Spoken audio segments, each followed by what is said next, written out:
Today we talk about how can you disable this sign or know how you can do that on your Walmart app. So you just follow this ways, then it's going to work with you. All you have to do in the first, you just go down, click on account down here. So when you click on account here, so then it's going to take you to this list. It's going to show for you like this. You go above this sign, click on it. So then it's going to take you to this list here. Click here on communications, just click on it. Sorry, I'm go back. You click here on communications here.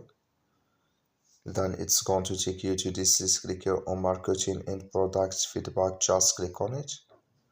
You click here on push notifications here. So like you see here, marketing and product feedback disable with us now. And here can you disable it too for your emails. That's all. Thank you for watching. Don't forget to support us by liking, subscribe.